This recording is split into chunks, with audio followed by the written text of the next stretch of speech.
Outro livrinho mais da Ellen White. Irmão, vocês que têm o livro da Ellen White, não têm os capítulos da Bíblia? Não tem? Assim não é comentário. Não consegue ler a Bíblia no direito, tens que ler mais no indireito, com o comentário do outro. Você está a ler a Bíblia no indireito. Em vez de ler a Bíblia no direito, vais ler a Bíblia no livrinho da Ellen White. Assim você.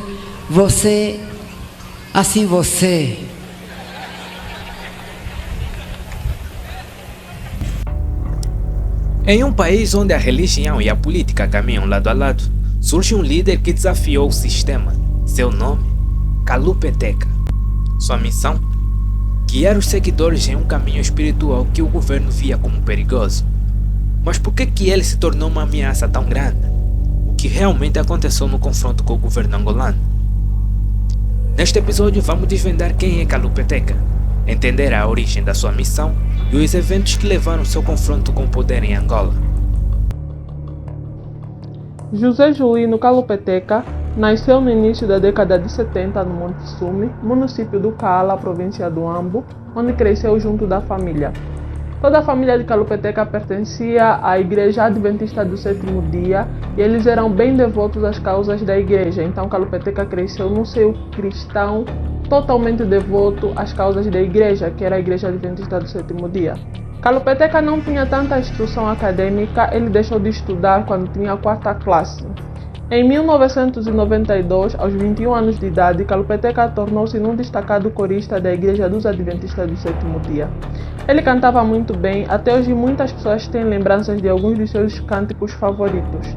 Em 1994 e 1995, realizou um curso bíblico e passou a ser responsável máximo da juventude da igreja. Ele casou na mesma igreja e teve 8 filhos com a esposa. Mas, em 2001, ele foi afastado da igreja por suposta indisciplina. Desde então, ele começou a pregar de forma independente e, em 2007, ele criou a sua própria seita denominada Igreja Adventista do Sétimo Dia, a Luz do Mundo. Esse nome da sua seita pode ter sido baseado em Mateus capítulo 5, versículo 14, onde Jesus diz aos seus discípulos: "Vós sois a luz do mundo." Apesar dele não ter tanta instrução acadêmica, mobilizou milhares de cidadãos entre letrados e iletrados, então a igreja dele crescia muito com o passar dos anos. Inclusive, a maior parte dos seguidores de Kalupeteca eram descendentes da Igreja Adventista do Sétimo Dia, que era a sua igreja mãe.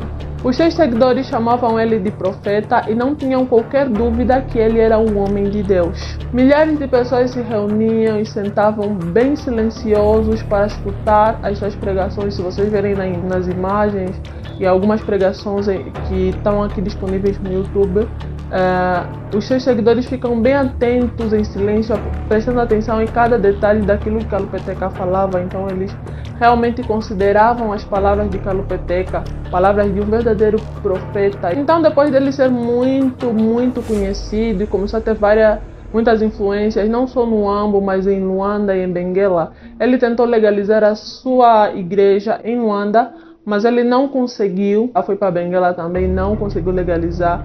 Então decidiu voltar à sua cidade natal, que é o Ambo, e lá no Monte Sume ele começou a cultuar com os seus fiéis. No monte eles instalaram casas feitas de chapas de zinco juntas umas das outras, e naquele monte eles passavam dias, semanas e às vezes até passavam meses só a cultuar. A igreja dele poderia se considerar nacional porque vinha fiéis de mais províncias para além do Ambo, vinham fiéis de Luanda, fiéis de Benguela. Ele também passou pela Huila, Bié, Kwanza-Sul e fez vários discípulos. À medida que a igreja crescia, parecia que se tornava um perigo para as comunidades. Em 2012 e 2013, Kalupeteca foi acusado de incitar os seus fiéis a não participarem do processo eleitoral e na campanha de vacinação de crianças. Mais tarde, em abril de 2014, Kalupeteca foi acusado de incitar novamente os seus fiéis a se absterem da participação do Censo Geral da População e Habitação. Na época do censo, eles estavam no monte a cultuar e, segundo a acusação, a igreja não tinha qualquer intenção de colaborar para o processo eleitoral. Em 26 de setembro de 2014, o general Kwendi Panyama, que na época era o governador provincial do Ambo, se deslocou até o monte e tentou sensibilizar o povo a colaborar com o governo. Mas ele não teve êxito, então ele teve que voltar ao Monte Sumi numa outra ocasião com alguns autocarros para poder recolher o povo de volta para as suas casas para poderem participar no processo eleitoral. Em outubro de 2014, Kalupeteka assinou um acordo com o governo para não realizar mais cultos.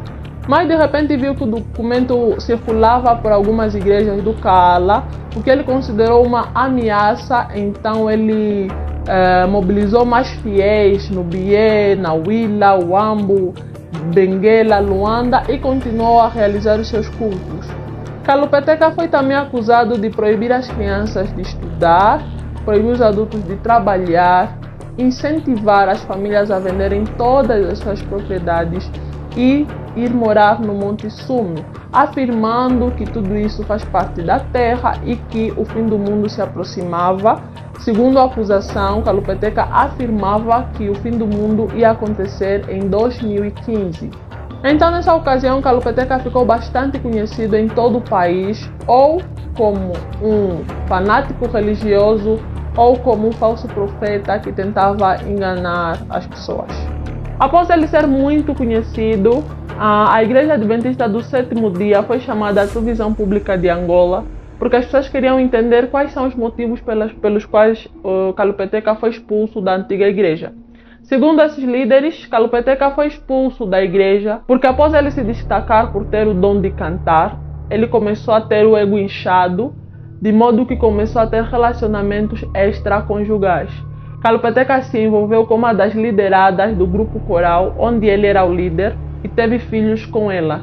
Além disso, no ano de 2000, Kalupeteka também se relacionou com uma mulher do Lubango e também teve filhos com esta mulher. Então, após esses casos, a igreja decidiu afastar Kalupeteka. Em abril de 2015, aos 52 anos de idade, Kalupeteka e seus milhares de fiéis deixaram as suas moradas para ficar no Monte Sumi a cultuar. Segundo informações que passavam na televisão pública de Angola, Kalupeteka convenceu os seus fiéis a venderem todas as suas propriedades e ficarem no Monte Sumi até a vinda de Cristo. Segundo essa informação, Kalupeteka previa que Jesus voltaria em 2015. O governo, por sua vez, afirmava estar preocupado com a situação porque Kalupeteka impedia as crianças de estudar, impedia os adultos de trabalhar e basicamente eles pararam de produzir, pararam de evoluir em nome desse fim do mundo que Kalupeteka anunciava. E claro, que se eu fosse o governo, obviamente também me preocupava com essa situação.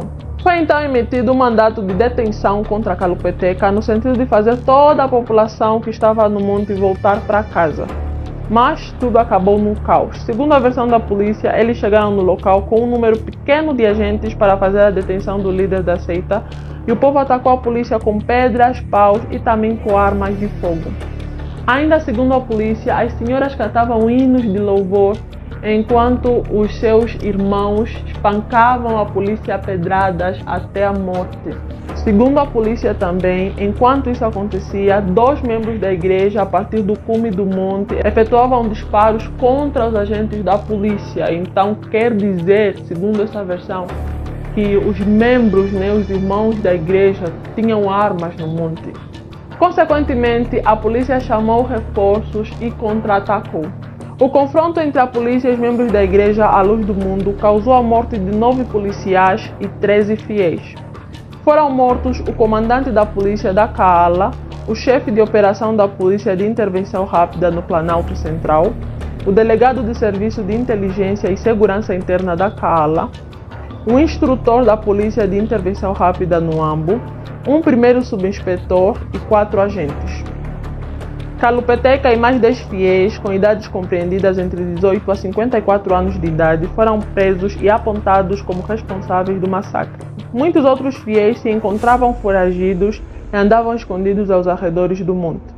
Segundo a polícia, foi apreendido no local do crime 2 armas AKM, 2 armas cadeira e mais 78 elementos. Um ano depois do ocorrido, José Julino Kalupeteka, líder da seita, e 10 dos seus fiéis foram a julgamento acusados dos crimes de homicídio, tentativa de homicídio de agentes da polícia, desobediência civil, resistência à prisão e posse ilegal de armas de fogo.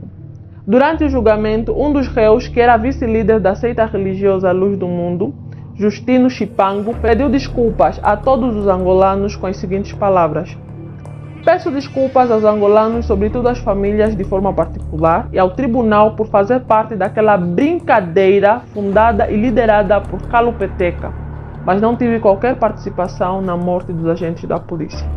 E foi assim que Kalupeteca foi taxado e condenado como um dos criminosos mais perigosos de Angola.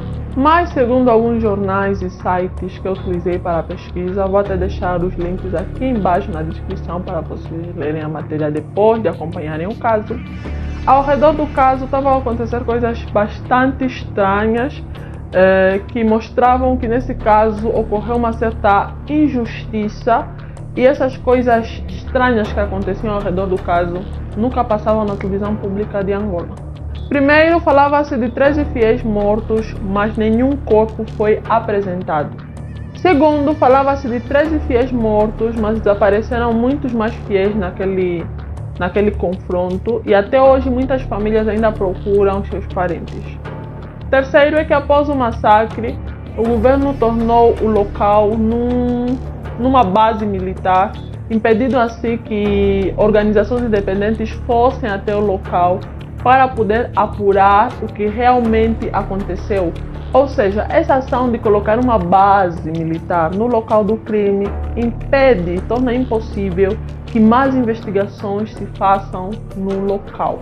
Isso pareceu bem suspeito. Em maio de 2015, o escritório do Alto Comissário da ONU para os Direitos Humanos pediu que fosse nomeada uma comissão independente para investigar os confrontos no Monte Sume.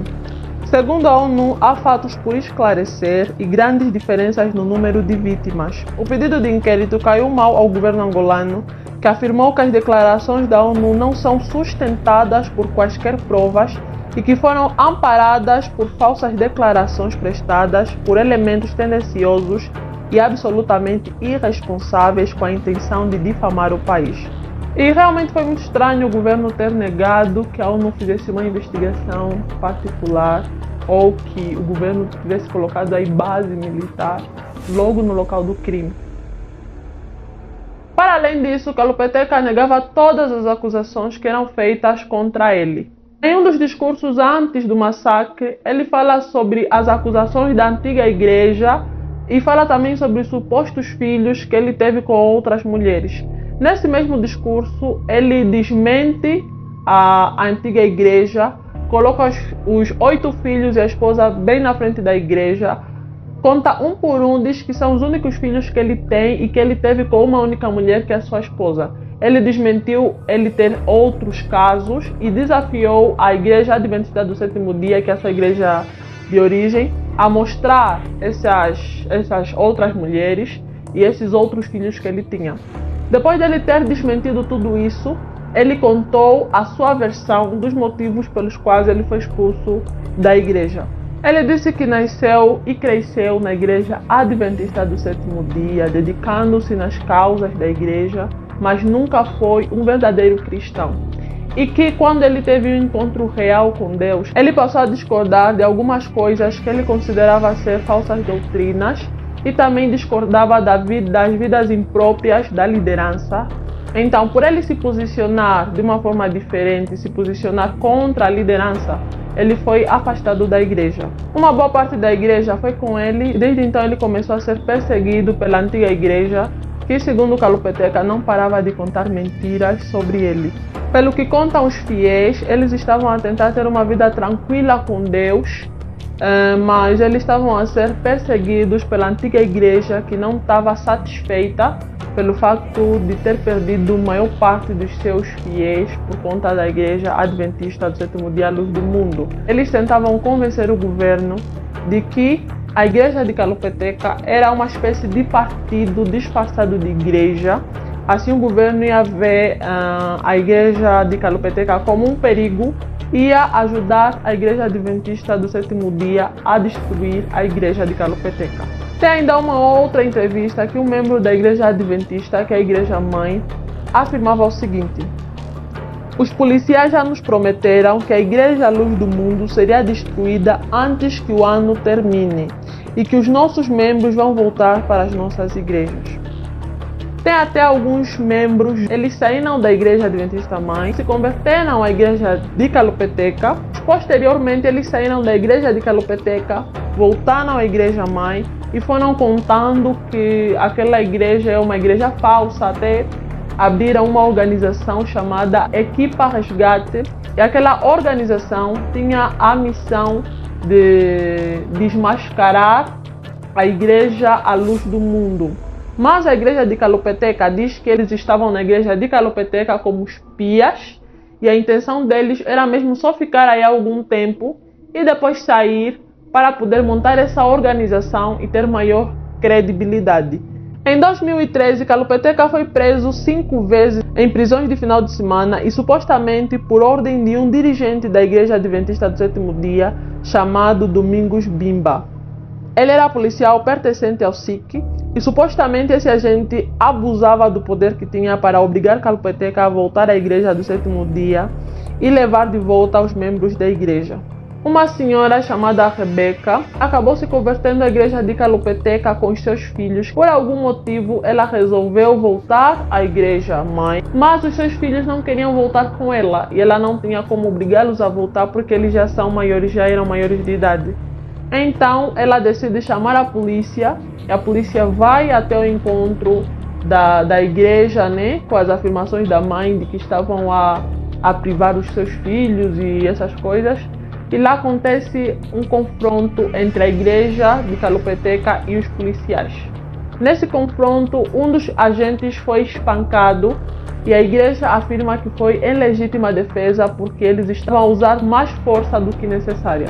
Muitos fiéis deram testemunho de como eles eram perseguidos nas aldeias por sobas e administradores municipais. Eles contaram que eram proibidos de se reunir 2 ou 3 pessoas, eram proibidos de orar, eles recebiam castigos e as suas casas eram destruídas.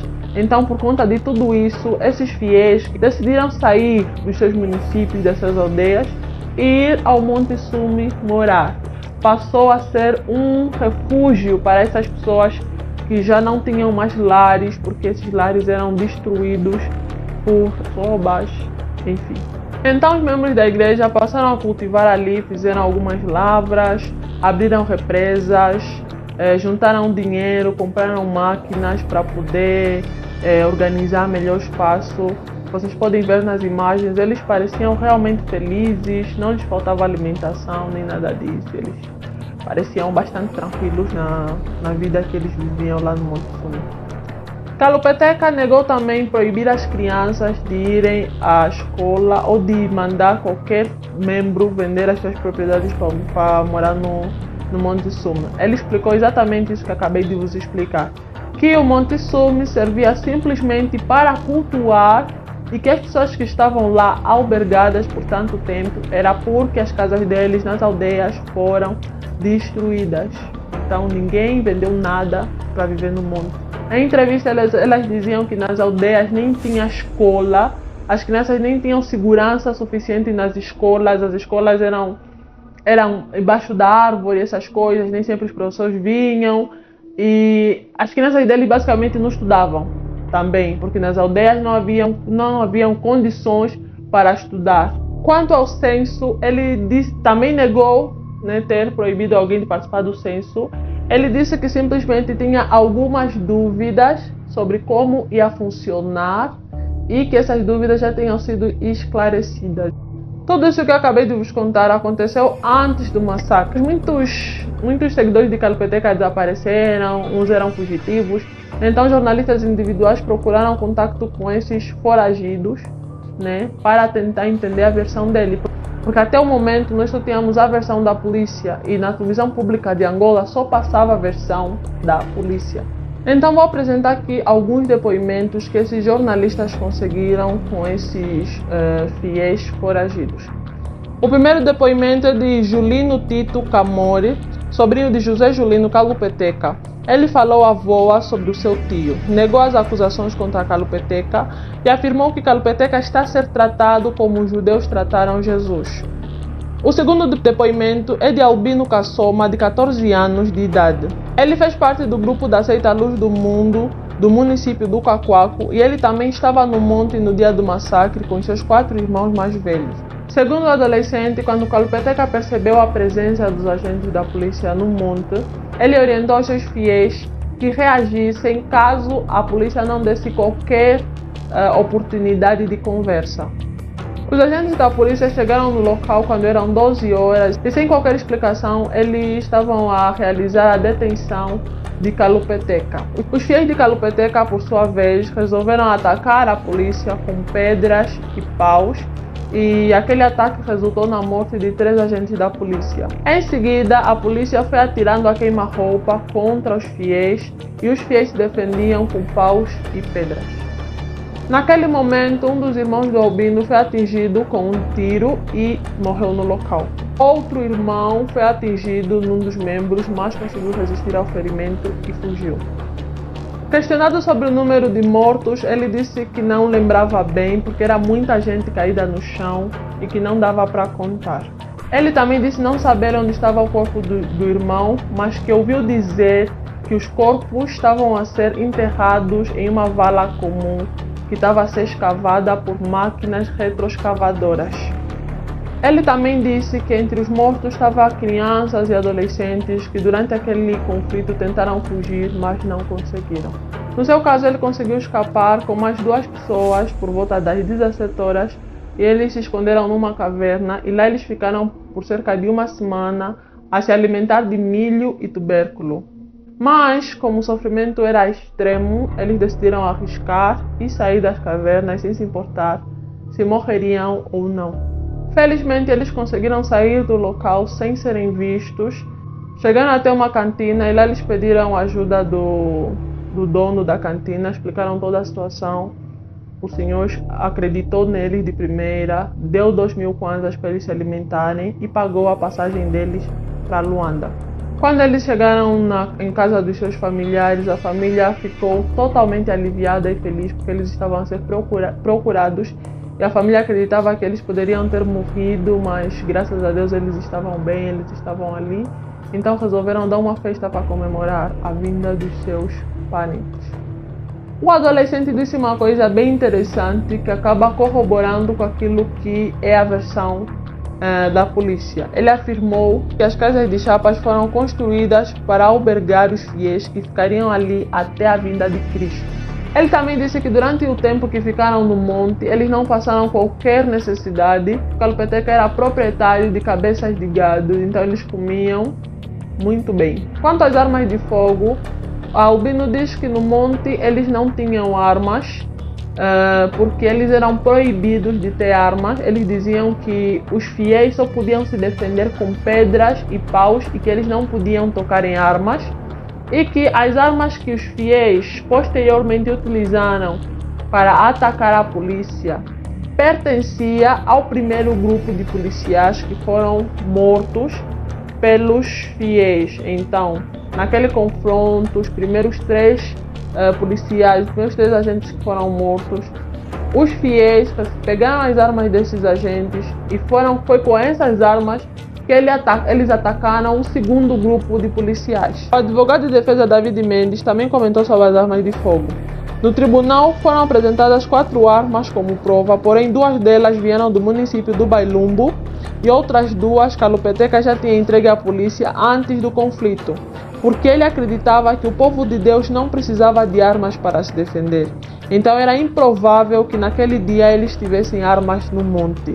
Um outro membro da seita também deu seu depoimento. O nome dele era Raul Xavier.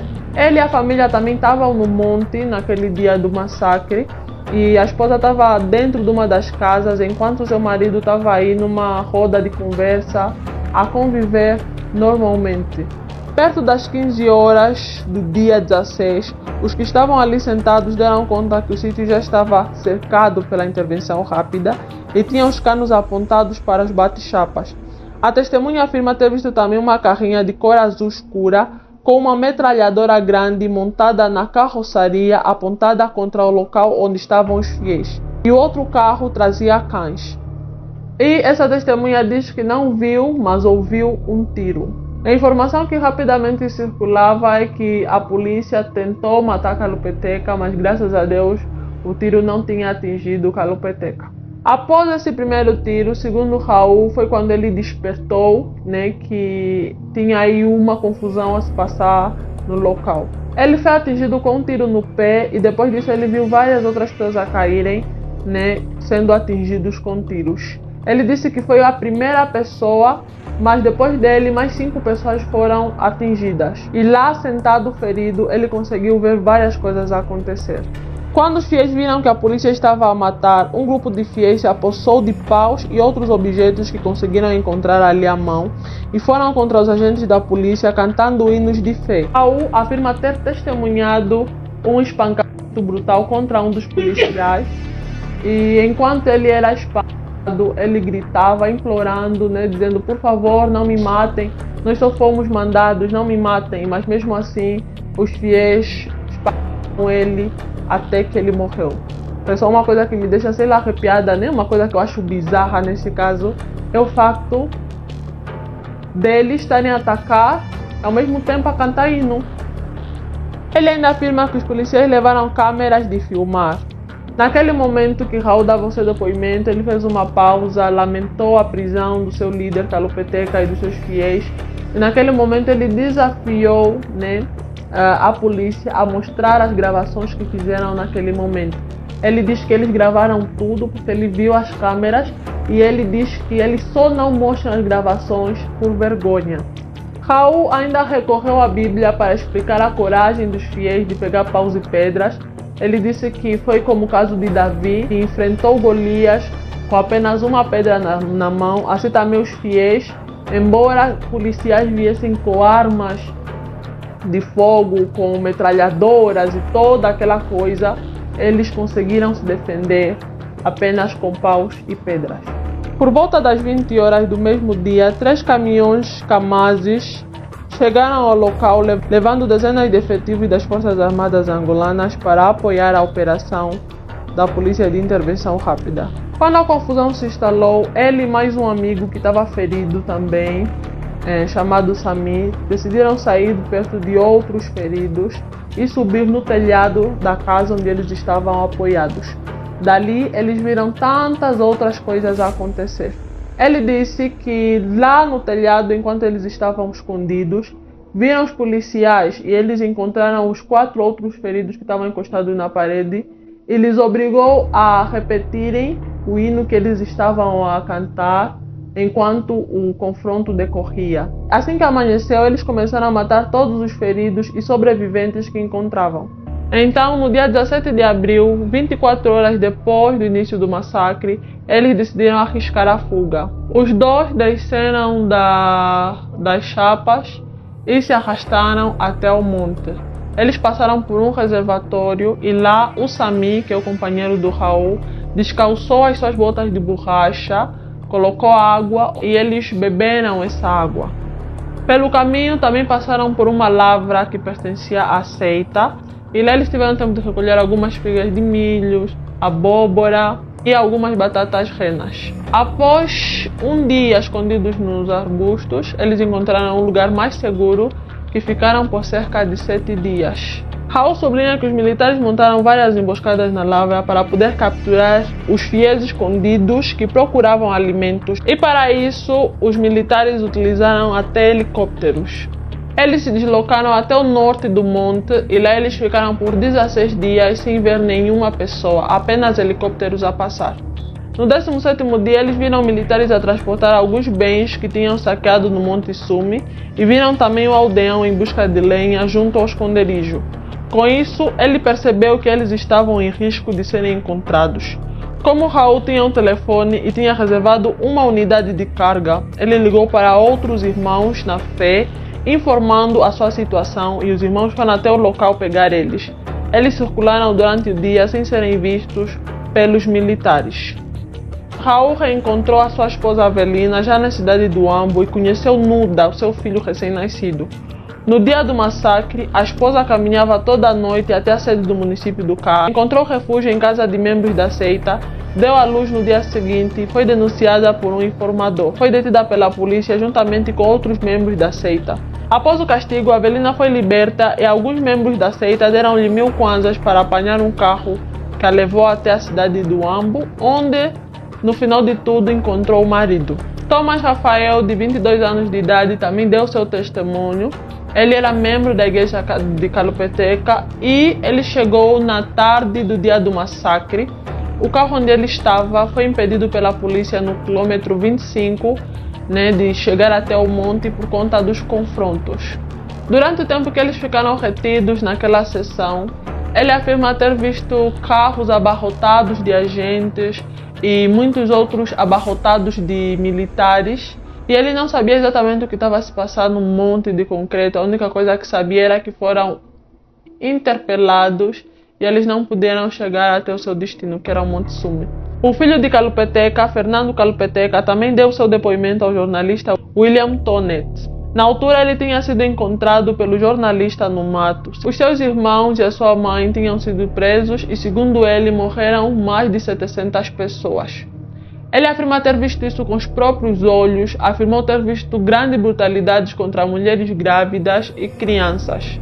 Para além desses depoimentos, havia muitos outros, mas eu resolvi não trazê-los cá para não tornar esse vídeo muito extenso, Mas a ideia, a linha de pensamento de quase todos era essa. Após quase um ano em prisão preventiva, o Tribunal do Ambo condenou no dia 5 de abril de 2016 o líder da seita angolana adventista do sétimo dia à luz do mundo, José Julino Kalupeteca, a 28 anos de cadeia pelo homicídio de 9 policiais em 2015. Além de Kalupeteca, 8 dos seus seguidores foram condenados a apenas de 27 anos de prisão e outros 2 a 16 anos.